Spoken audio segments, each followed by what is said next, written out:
जिल्ह्यामध्ये कर्फ्यू लागलेला आहे। जवळपास 8 दिवसाचा हा कर्फ्यू आहे। माझी प्रशासनाला विनंती आहे आणि माझी चर्चा चालू आहे की यामध्ये थोड्याफार प्रमाणात आपल्याला शिथिलता ही द्यावी लागेल, कारण आपण जर पाहिलं तर गेल्या वर्षभरापासून या कोरोनाच्या संसर्गामुळे जवळपास व्यापाऱ्यांची ही कंबर मोडून गेलेली आहे किंवा एक फार मोठी हानी फक्त महाराष्ट्राला नाही, देशाला तर विश्वाने पाहिलेली आहे। म्हणून अशा वेळेस थोडीशी शिथिलता दिली तर व्यापारीसुद्धा आपला व्यापार करू शकतील, शेतकरी काही आल्यानंतर ते सुद्धा काही खरेदी करू शकतील। म्हणून एक सकाळच्या वेळेस किंवा संध्याकाळच्या वेळेस एक 2-2.5 तास 3 तास तशा प्रकारची शिथिलता द्यायला पाहिजे, अशा प्रकारची माझी मागणी आहे। सातत्यानं मी सरकारच्या आणि प्रशासनाच्या संपर्कात आहे आणि येणाऱ्या 1-2 दिवसामध्ये तशा प्रकारचा रिझल्ट आपल्याला दिसेल। पण हे जर लॉकडाऊन आपल्याला टाळायचं असेल तर जशा प्रकारचं लसीकरण सुरू आहे, काही गैरसमजुती यामध्ये निर्माण झालेल्या आहेत की लस घेतल्यानंतर काही दुसरं काही वेगळं होईल का। पण हे सगळ्या सायंटिफिक दृष्टिकोनातून सगळ्या रिसर्च झाल्यानंतर ही लस फक्त आपल्या भारत देशात नाही तर आपल्याला अभिमान वाटला पाहिजे की आपल्या भारतामध्ये निर्माण झालेली जे संशोधन झालेलं आहे लसीवर, ही लस फक्त महाराष्ट्रात नाही, देशात नाही तर जागतिक पातळीवर आपण भारत देश हे निर्यात करत आहोत। आणि या लसचा उपयोग आपण जास्तीत जास्त प्रमाणात लवकर घेतल्यानंतर आता जशी वयोमर्यादा आपली 45 वर्षापर्यंत आलेली आहे, 45 वर्षाच्या पुढच्या लोकांना मला आपल्या या चॅनलच्या मार्फत कळकळीची विनंती करायची आपल्या जिल्ह्याच्या सर्व नागरिकांना की आपण जवळच्या लसीकरण केंद्रावर जाऊन लवकरात लवकर अशा प्रकारची लस आपण घेतली पाहिजे। ही लस मोफत शासनानं आपल्यासाठी उपलब्ध करून दिलेली आहे आणि एक वेळेस जर का ही लस आपण 100% आपल्या परभणी जिल्ह्यामध्ये किंवा महाराष्ट्रात घेतल्यानंतर या कोरोनाचा कोविड-19चा समूळ नाश करण्यासाठी ही लसीकरण खूप महत्त्वाची आहे। फार मोठ्या प्रमाणात ही लसीकरण योजना भारत सरकारने महाराष्ट्र शासनाने हाती घेतलेली आहे। येणाऱ्या काळामध्ये सर्वांनी ही लस घ्यावी हीच आपल्या चॅनलच्या मार्फत मी कळकळीची आपल्या सर्वांना विनंती करतो आणि आपल्या सर्वांना हे सुद्धा आश्वासित करू इच्छितो की येणाऱ्या 1-2 दिवसामध्ये कर्फ्यू किंवा ही जी संचारबंदी लागलेली आहे, ही संचारबंदी काय कुणी का आनंदानं लावलेली नाही, पण जशा प्रकारचा संसर्ग वाढलेला आहे कोरोनाचा, आज आपण पाहता की गेल्या 6 महिन्यामध्ये किंवा 4 महिन्यामध्ये पाहिले असेल तर जे रुग्ण होते ते 1, 2, 5 एक दिवस 1-2 दिवस तर असे होते की 0% आपण आलो होतो। पण याचे नवीन स्ट्रेन या व्हायरसचे आपल्याला पाहायला मिळत आहेत। म्हणून ह्याला रोखायचं असेल तर लसीकरण जे शासनानं हाती घेतलेलं याला आपल्याला प्रचंड प्रतिसाद द्यावा लागेल आणि येणाऱ्या भविष्यकाळामध्ये याला परभणी जिल्ह्यातून समूळ जर नष्ट करायचं असेल तर आपल्या जिल्ह्याच्या नागरिकांना माझी विनंती आहे की लसीकरण आपण करून घेतलं पाहिजे। आणि विशेष म्हणजे आज जे काही कर्फ्यू किंवा संचारबंदी लागू झालेली आहे यामध्ये सुद्धा ज्यांनी लस घेतलेली आहे त्यांना ह्यातून मुक्तता किंवा ह्यातून शिथिलता दिलेली आहे। ते मास्क घालून बाहेर कुठेही म्हणजे जाऊ शकतात, जर इमर्जन्सी असेल तर हॉस्पिटलला, इमर्जन्सी असेल तर मार्केटमध्ये बाजारातसुद्धा ते जाऊ शकतात। म्हणून हे जे कर्फ्यू लागलेला आहे हा काही कुणी आनंदाने लावलेला नाही, आपल्या सुरक्षेच्या दृष्टिकोनातून लावलेला आहे आणि त्यामध्ये सुद्धा शिथिलता पाहिजे अशा प्रकारची माझीसुद्धा मागणी आहे। प्रशासनाच्या आम्ही सातत्यानं संपर्कात आहोत आणि येणाऱ्या 1-2 दिवसामध्ये निश्चितच त्याच्यामध्ये सकारात्मक काही निर्णय झाल्याशिवाय राहणार नाही। कोरोना संदर्भात वॅक्सिनच्या संदर्भात ते आपल्याला बोलणार आहेत। काय सांगतात आपण सर, काय सांगणार? आपल्या सर्वांना कल्पना आहे की परभणी जिल्ह्यामध्ये आता सेकंड वेव्हचा पीक पिरियड चालू आहे। जवळपास 300 ते 400 रुग्ण हे दररोज जे आहेत ते कोरोना पॉझिटिव्ह डिटेक्ट होत आहेत। यामध्ये कोरोनापासून जर स्वतःचा बचाव करायचा असेल तर आपल्याला त्रिसूत्रीचा कार्यक्रम आपल्याला अंमलबजावणी करावं लागेल। प्रत्येकाला मास्कचा वापर करावा लागेल। विदाऊट मास्क आपण बाहेर सार्वजनिक ठिकाणी कुठेच बाहेर न पडलं पाहिजे। दुसरं, आपण अँटीजेन किंवा RT-PCR टेस्ट आपली स्वतःची टेस्ट करून घेतली पाहिजे की आपल्याला कोरोना सध्या झालेला आहे की नाही। आणि तिसरं सर्वात महत्त्वाचं म्हणजे आपलं वय जर 45 वर्षाच्या वर असेल तर आपण व्हॅक्सिनेशन करून घेतलं पाहिजे। व्हॅक्सिनेशन हे सुरक्षित आहे। मी पण माझं स्वतःचं व्हॅक्सिनेशन करून घेतलेलं आहे। जो कोणी व्हॅक्सिनेशन करून घेईल आज याची संख्या वाढेल तर कोरोनाशी नक्कीच आपण संघर्ष करू शकेल, आपला डेथ रेट कमी होईल आणि सुरक्षित जीवन जगू शकू। तर कोरोनाला हटवण्यासाठी व्हॅक्सिनेशन हा एक मोठा पर्याय आहे आणि आपण त्याचा वापर केला पाहिजे। परभणी पोलीस दलातर्फे सर्व नागरिकांना पोलीस प्रशासनाकडून आवाहन करण्यात येत आहे की सध्या जिल्ह्यामध्ये कोरोनाच्या जे संसर्ग आहे खूपच वाढलेला आहे. प्रत्येक दिवशी 300-400 केसेस येत आहेत आणि म्हणून जिल्हाधिकारी महोदयांनी लॉकडाऊन जाहीर केलेला आहे. आणि या लॉकडाऊनमध्ये सर्वांनी स्वतःची काळजीसाठी आणि सर्वांसाठी घरी राहावा आणि योग्य तो घराबाहेर पडू नका आणि जोपर्यंत शक्य आहे तोपर्यंत घरातच राहा. आणि जर आपण विनाकारण बाहेर फिरताना दिसून आला तर पोलिसांतर्फे आपल्या विरुद्ध एक कडक दंडात्मक कारवाई करण्यात येईल. आणि सर्व नियमांचे पालन करा.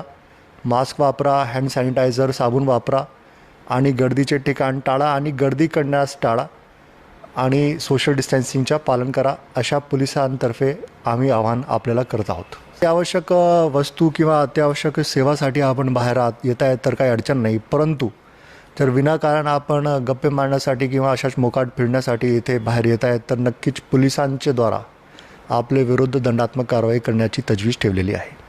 लस घेणं हे एक अत्यंत महत्त्वाचा भाग आहे कोरोनाच्या विरुद्ध लढाईचा. आणि भारत शासनाद्वारा आणि महाराष्ट्र शासनाद्वारा लसीकरणची एक खूप चांगली मोहीम राबवण्यात येत आहे. आपले जवळच्या लसीकरण केंद्राला जाऊन आपण कोरोनाची लस घ्यावा, जेणेकरून एक प्रकारचा कवच कोरोनाच्या विरुद्ध आपल्याकडे राहील आणि आपले कुटुंबाचेकडे राहील. आणि सध्या जे 45 वर्षाचे वरचे नागरिकांसाठी कोरोनाची मोहीम चालू आहे. प्रत्येक नगरसेवक, प्रत्येक वार्डमध्ये, प्रत्येक ग्रामपंचायतमध्ये आपले जे काही ज्येष्ठ नागरिक, प्रतिष्ठित नागरिक आहेत त्यांची ऐकून जवळचे लसीकरण केंद्राला जाऊन आपण लस घ्यावा, अशा पोलिसांतर्फे आम्ही आपल्याला आवाहन करतो आहे. सर्व परभणीकरांना माझा नमस्कार आहे. खरं तर करोनावर प्रतिबंध करण्यासाठी किंवा नियंत्रित आणण्यासाठी प्रशासन व जनता सोबत राहणं गरजेचं आहे. या अनुषंगाने प्रशासनाने वेळोवेळी मास्क वापरा, सोशल डिस्टन्स ठेवा आणि सॅनिटायझर वापर करा हे आम्ही वेळोवेळी सांगितलेलं आहे. हे करत असताना माझ्या परभणीच्या नागरिकांनी खूप चांगल्या पद्धतीनं सहकार्य केलेलं आहे आणि काही नाईलाजाने कधीकधी दंडात्मक कारवाई केलेली आहे, परंतु मॅक्झिमम नागरिक आता मास्क वगैरे वापरत आहेत. हे करत असताना दुसऱ्या टप्प्यामध्ये शासनाने हे नियंत्रित करण्यासाठी लसचं संशोधन झालेलं आहे आणि लसीकरणाचा कार्यक्रम 16 जानेवारीपासून सुरू झालेला आहे. हे करत असताना आता तिसऱ्या स्टेजमध्ये जे आहे, पहिल्या स्टेजमध्ये हेल्थ वर्करना दिला, दुसऱ्या स्टेजमध्ये फ्रंटलाईन कर्मचाऱ्यांना दिलेला आहे आणि तिसऱ्या स्टेजमध्ये 45 वर्षाच्या नागरिकांना, 45 वर्षावरील नागरिक जे आहेत त्यांनासुद्धा आम्ही हा करोनासाठी करण्यासाठी प्रयत्न दिलेला आहे, जाहीर झालेला आहे. या अनुषंगाने माझ्या शहरामध्ये 45 वर्षावरील 55,000 लोक आहेत. या 55,000 लोकांनी पहिले या स्टेजमध्ये तिथं गर्दी न होण्याच्या आधी हा लसीकरण घेणं गरजेचं आहे. याच्यामध्ये दोन डोस आहेत. पहिला डोस एक घेतल्यानंतर दुसरा डोस साधारणपणे 28 दिवसानंतर 4 ते 8 आठवड्यामध्ये आपल्याला घेता येते. हे करत असताना मी आतापर्यंत माझ्या नागरिकांनी 6,500 नागरिकांनी ही लस घेतलेली आहे. आता बाकीचे जे नागरिक राहिले त्यांनीसुद्धा ही लस घेणं गरजेचं आहे. हे घेत असताना नागरिकांच्या मनामध्ये बऱ्याच शंका आहेत. लस घेण्याची गरजच काय आहे, लस घ्यावं का नाही, घेतली तर आजारी पडणार माणूस किंवा काय होते काय होत नाही, अशा वेगवेगळ्या शंका आहेत. परंतु नागरिकांना मी विनंती करतो की खरोखर ही लस अतिशय चांगली लस आहे आणि यामुळे कुठलाही साईड इफेक्ट नाही आहे. मी ज्या दिवशी लस घेतली त्या दिवशी योगायोगाने दिवसभराच्या मीटिंग होत्या. लस घेतली, थोडा वेळ तिथं बसलो आणि दिवसभर सकाळी 10 पासून रात्री 9 वाजेपर्यंत 9:30 वाजेपर्यंत मी काम केलेलं आहे. कुठलाही थकवा मला आलेला नाही. त्याच्यानंतर दुसरी लस घेतली त्यावेळीसुद्धा मी दिवसभर ऑफिसमध्ये काम केलेलं आहे. त्यामुळे कुठलाही थकवा नाही किंवा आजार नाही किंवा काही नाही. आणि मी आतापर्यंत ते 6,500 लोकांना जे माझ्या 5 हॉस्पिटल आहेत, 5 हॉस्पिटल जे आहेत आमचे आरोग्य केंद्र, एक कल्याण मंडप तिथं आहे, एक खानापूरला आहे, इनायतनगरला आहे, साखळा प्लॉटला आहे आणि खंडोबा बाजारला, अशा 5 ठिकाणी आम्ही हे लसीकरण महापालिकेमार्फत देत आहोत. या ठिकाणी दररोज कमीत कमी 100 लोक, म्हणजे दररोज मिनिमम 500 लोकांना तर देण्याची आम्ही व्यवस्था केलेली. याच्यापेक्षा जास्त लोक आले तरी 150पर्यंतसुद्धा एका ठिकाणी जाऊ शकतात. त्यामुळे नागरिकांना विनंती आहे की पहिल्या स्टेजमध्ये आज जे सगळ्या कोरोनाला बाधित होणारे जर सगळ्यात जास्त याचे नागरिक कोण आहेत हे पाहिलं तर साधारणपणे 40 वर्षावरील वर्षाचे नागरिकच आहेत. त्यामुळं 45 वर्षावरचे जे नागरिक आहेत या नागरिकांनी आपण स्वतः यावं. त्या ठिकाणी चांगली व्यवस्था केली, बसण्यासाठी व्यवस्था केलेली आहे. लाईनीसाठी बसण्यासाठी कंटाळून आम्ही खुर्च्या टाकलेल्या आहेत त्या ठिकाणी आणि अतिशय चांगल्या पाण्याची व्यवस्था आहे, सावलीची व्यवस्था केलेली आहे. प्रत्येक ठिकाणी नागरिकांनी यावं आणि हे लसीकरण करून घ्यावं. त्या काळामध्ये काही आणखी सेंटर वाढवण्याचा विचार आहे का? याच्यानंतर 1 तारखेनंतर साधारणपणे 45 वर्षाच्या सर्वच लोकांना आम्ही लसीकरण देत आहोत. या ठिकाणी आमची 2 ठिकाणं वाढणार आहेत. एक वर्मानगरला आहे आणि एक दर्गा या ठिकाणी आहे. हे दोन्ही सेंटर वाढवणार. याशिवाय आम्ही काही प्रायव्हेट हॉस्पिटलला आता 2 प्रायव्हेट हॉस्पिटलला दिलेलं आहे आणि इतर प्रायव्हेट हॉस्पिटललासुद्धा आम्ही देणार आहोत, जेणेकरून वेळेमध्ये माझ्या शहराचे लोक चांगले समाधानी राहावं आणि करोनामुक्त राहावं, करोनाच्या आजारापासून बळी न पडणार राहावं, अशा दृष्टीनं आम्ही हे लसीकरणाचा कार्यक्रम केलेला आहे. लसीकरणात नागरिकांनी जास्तीत जास्त चांगल्या पद्धतीनं सहभागी व्हावं. या लसीकरणासंबंध जे नागरिकामध्ये जे गैरसमज आहेत ते खरे नाही आहेत, खोटे आहेत असं म्हणायला हरकत नाही आणि आपण या ठिकाणी लसीकरण करून घ्यावं एवढं विनंती करतो. आपल्याकडे जे आहेत त्यामध्ये लसीकरण मोफत आहे का आणि प्रायव्हेटमध्ये कसा चार्ज आहे? आपल्या 5 सेंटरमध्ये हे लसीकरण मोफत आहे आणि प्रायव्हेट ठिकाणी शासनाचे जे निर्देश दिले त्याचे 250 रुपये त्यांची किंमत आहे. त्या ठिकाणी ते जाऊन घेऊ शकतात नागरिक ज्यांना घ्यायचे असेल त्यांना.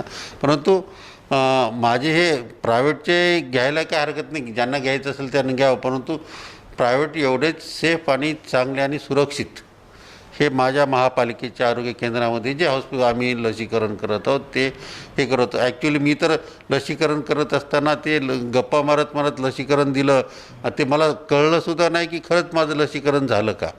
इतकं स्मूथ पद्धतीने दिलेलं आहे. त्यामुळं मी नागरिकांना विनंती करतो की आपण लसीकरण करावं.